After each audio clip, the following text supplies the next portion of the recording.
Bom, eu vou dar início a uma série que é a questão da identidade de gênero. Ela é uma questão muito atual e muito necessária de ser tratada no nosso mundo psi. Nós estamos vendo pessoas padecendo por conta do bullying, padecendo porque não são os heterossexuais esperados, homem e mulher, macho e fêmea, que encarnam um homem masculino, um macho que é homem masculino e uma fêmea que é uma fêmea feminina, e os dois se casam, e os dois se completam e fazem uma figura papai, mamãe com os filhinhos. A gente hoje tem casamento gay, a gente tem guarda compartilhada, já porque já tem até separação de casamento gay, a gente tem outras famílias, a gente tem os trans, a gente tem os héteros, a gente tem os homo, a gente tem os homofóbicos, a gente tem a própria... Não posso dizer que seja uma homofobia do homossexual, mas ele tem um constrangimento por ser homossexual, um preconceito por ele ser homossexual, que já é incutido nele mesmo, ele próprio. Ao mesmo tempo, ele padece do bullying que ele sofreu a vida inteira, ou que a família atacou, ou violentamente, mesmo fisicamente, às vezes só com palavras, com coisas sutis. Eu me lembro de um colega de trabalho numa instituição que a gente fazia parte, e ele era muito gordo, e a gente um dia estava conversando, ele falou assim, queria o quê? Qual era a minha vida? Era comer biscoito e ver televisão, que era para não aparecer. A família assim ficava mais satisfeita. E aí agora para emagrecer é 12, né? Porque é muito mais complicado. Enfim, isso tudo é uma questão que está aparecendo até na campanha do Covid. Existe uma associação, falei isso para vocês no Considerando Nossa Clínica, que eu fui descobrindo pelo Brasil, que usar a máscara era coisa de maricas, quer dizer, existe uma associação de gênero aí no sentido do homossexual masculino. Então, se usa máscara, ele é maricas, e a mulher de um homem que não vai ser maricas, porque ele não usa máscara, ela também, porque o marido dela não é maricas, ela não pode usar. Então, as mulheres e os homens ficam andando com a máscara aqui, ou então tiram a máscara pendurando na orelha, ou não andam com a máscara, simplesmente passam assim na rua, porque o marido delas não é maricas. Então, existe um sofrimento aí de classe, de espaço, de mundo social. E sobretudo nesse momento onde os gays não podem se encontrar por aqueles grupos de encontro, porque é arriscado que o outro esteja com Covid. Quer dizer, então toda uma liberdade que eles já estavam tendo, que eles já tinham aprendido a conviver com uma doença complicada chamada AIDS, e eles já sabiam como se manejar para não pegar AIDS, como aliás qualquer hétero também, que tinha a liberdade de sair com A, com B, com C, em grupos de encontro, se protegendo para não pegar AIDS. Agora não, porque agora se você for à padaria, ao açougue, à livraria, ou qualquer lugar que você vá, você pode se contaminar de Covid, né? Porque ele entra por aqui. Então você não tem mais, e ele dá, você tem que estar tudo limpo, você imagina como é que uma pessoa vai se encontrar. Então, isso é uma questão muito séria, própria, e a gente tem que começar a trabalhar. Eu peguei este livro aqui, que é da Jacques Lacan and the Philosophy of Psychoanalysis. A autora se chama Ellie Ragland Sullivan, a editora é Krum Helm. O livro é antigo. Eu usei esse livro quando eu tive que dar sustentação. Ele é de 2000, peraí, Ele é de 1986. Eu tive que usar ele para ajudar uma equipe de peritos para dar sustentação no caso de uma mudança de nome de um caso trans. E eu peguei exatamente esse capítulo, que é o 5º, que diz Beyond the Phallus, quer dizer, além do phallus, The Question of Gender Identity, a questão da identidade de gênero. E eu vou começar a trabalhar por aqui. Bom, o livro está em inglês, eu não tenho ele em português, nem sei se ele foi traduzido algum dia. Ele começa dizendo assim, e outra coisa, eu vou propor a vocês, é uma série sobre identidade de gênero,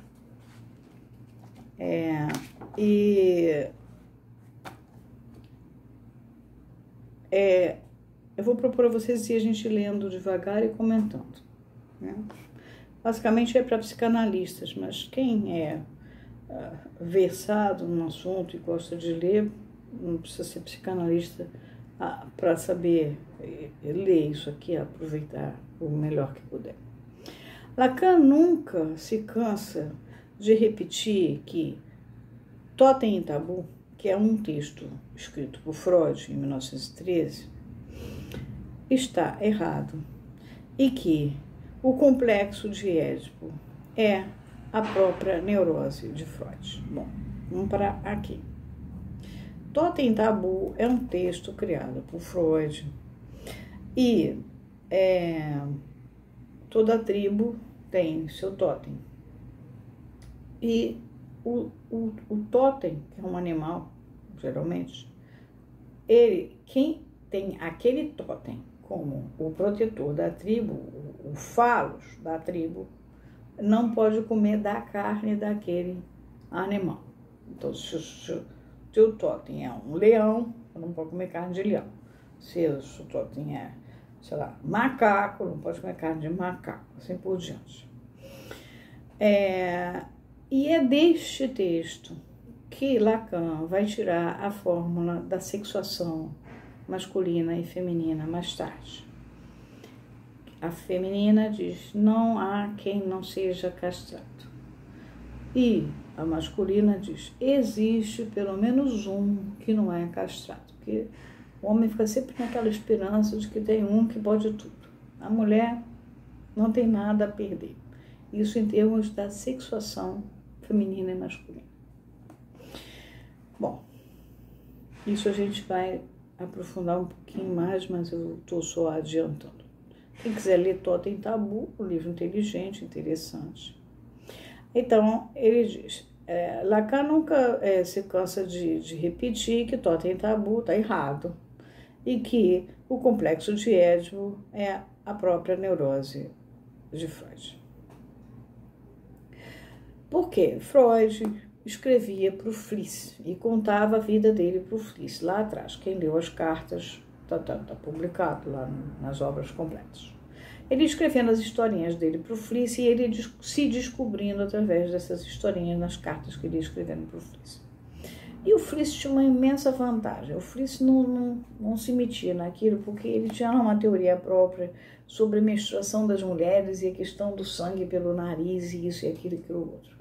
Então, o Freud podia dizer o que ele quisesse, porque o Fliess estava muito ocupado com a pesquisa dele.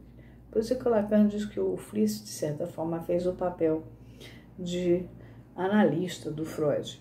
Inclusive, o Freud chegou uma época que achou que o Fliess estava roubando as ideias dele, que assim, teve até uma transferência negativa em ação ali muito forte, um calor transferencial que acabou até separando os dois. E o Fliess não estava nada interessado. Quer dizer, o Fliess estava no lugar de objeto, de dejeto, com relação àquelas coisas que o Freud relatava. Mas o Freud tinha até a sua transferência com o Fliess. Bom, era um médico também. E o Freud vai andando, procurando, porque o Freud ele conta a vida dele, ele expõe a vida dele lá no começo da história dele muito. E aí ele vai dizer que ele descobriu o complexo de Édipo. Complexo não é você ser complexado, porque você é menos do que o outro. Complexo é no sentido cosmológico. São os sóis, as luas, os cometas, planetas. Então, são as constelações, né? Então, um é Marte, outro é Júpiter, outro é a estrela Sírius, outro é... Cada um é uma coisa, numa família, né? São as constelações. Tem uma constelação familiar. E por que ele pegou do Édipo? Porque é uma tragédia atrás da outra, né? Vem lá dos Átridas, eles são a casa real dos Átridas. Então, desde lá acontece uma desgraça, um rouba o reino do outro, o outro mata a filha para poder ganhar uma guerra, aí a mulher, para se vingar, mata o marido porque ele matou a filha, aí o filho tem que se vingar da situação, e aí vai matar a mãe, mas mata a mãe e o amante da mãe, aí o filho é punido, e aí a coisa vai seguindo, e aí o Édipo em si, ele é um camarada que ele casa com a mãe dele, sem querer. E aí, quando ele descobre que ele casou com a mãe dele, não podia casar com a mãe, porque tem a interdição do incesto, né? Assim como em totem tabu, você não pode tocar no seu totem, você não pode comer da carne do seu totem, também você não pode transar com a mãe, com o pai. Existe a interdição do incesto, né? Isso é da antropologia. Então, ele descobre aquilo e o que ele faz? Ele se cega e aí ele vai, né, perambulando em direção à Colônia e fica ali nas portas da cidade de Colônia. E vai com a filha, Antígona, e Antígona é que entra na cidade, que pega água para ele, que pega comida para ele, porque ele está cego. Antígona, por sua vez, vai sofrer uma desgraça depois, porque ela ia casar com o filho do tio, que é irmão da Jocasta, que é mãe dela, mas também é avó dela. E aí acontece que aí o irmão é punido na cidade, vai ser morto, e aí não vai poder ter as exéquias normais da cidade. Aí ela diz que se o irmão não tiver direito às exéquias, então ela não casa. Ela prefere morrer junto com o irmão. Quer dizer, é uma grande tragédia. Então tem o mito do Édipo, quer dizer, o cara que foi lá, casou com a mãe e tal, e a tragédia do Édipo, que vem essa história toda e tal, e é uma constelação enorme, eles são todos, tem umas histórias, né, morreu aqui, morreu aqui e tal. Como nas famílias que a gente, né, trata.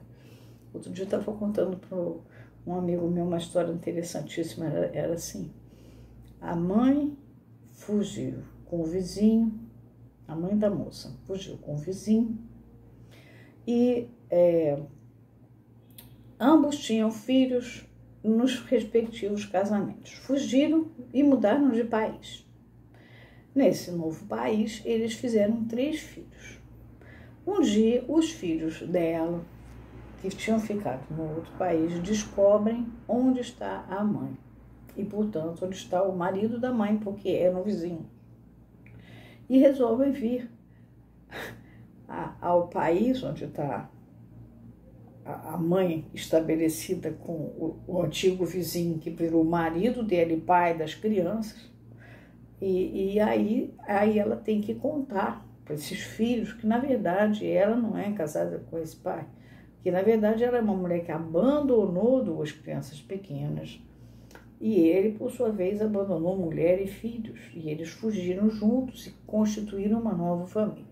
E aí, os filhos constituídos a partir dessa nova família ficam sabendo que os pais não eram tão fantásticos assim, porque largaram crianças, fugiram, né? Para sobreviver, não importa, mas fugiram, né? Desta maneira.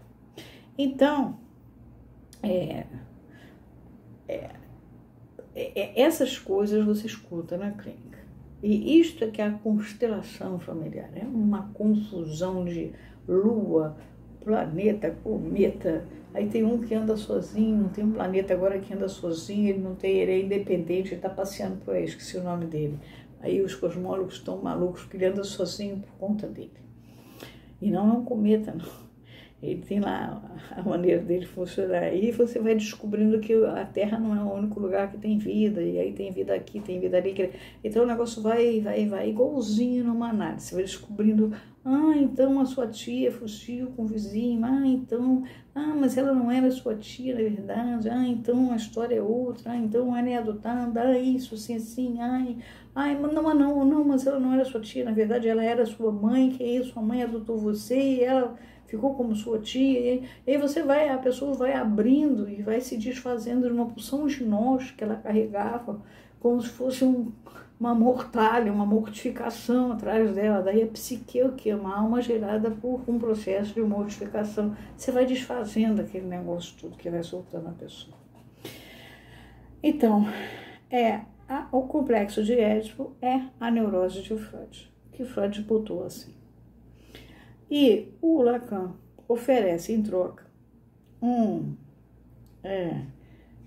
suas próprias teorias da metáfora paterna e da estrutura edipiana, que usam conceitos inovadores como o falos, a castração, o desejo, e ela bota aqui em francês jouissance. Jouissance é gozo, é prazer dos sentidos, é satisfação, é ação de se servir de uma coisa, de tirar dela a satisfação que essa ação é capaz de procurar. Então, essa palavra jouissance, ela vai pegar de um livro da Elisabeth, um texto, acho que é livro, da Elisabeth Rodinescourt, un discours au réel, um discurso real. Théorie de l'inconscient et politique de la psychanalyse, e política da psicanálise. Paris, Maison Mame, 1973, página 200. A Rodinescourt se refere aqui se refere aqui a um seminário, na ocasião, em 1973, inédito de Lacan, que é o 18, que é d'un discours, aqui está dito assim, que ne serait pas un, que não seria que é 71, logo depois do 17, que é o Anvers da psicanálise, mas acontece que não d'un discours que ne serait pas du semblant, um discurso que não seria um semblant, um faz de conta, um discurso que não parece, que não vai parecer, que não seria do faz de conta, mais ou menos isso. Eu não sei se esse texto já foi traduzido, esse seminário, há muito tempo eu não compro seminários, então o que eu tenho ainda da época que é inédito, eu tenho os seminários inéditos, e tenho alguns que eu comprei já depois que já estavam editados. Bom, e nunca mais comprei coisa nenhuma e me viro com o que eu tenho. Eu vou parar aqui, porque esse assunto é vasto, é grande, e aqui a gente inicia uma série, que é a questão da identidade de gênero, né? Vamos ver como é que a gente leva isso, tá bom? E, entre aspas, além do falos, né? É a pergunta, tá? Um abraço, estamos iniciando o primeiro texto desse assunto.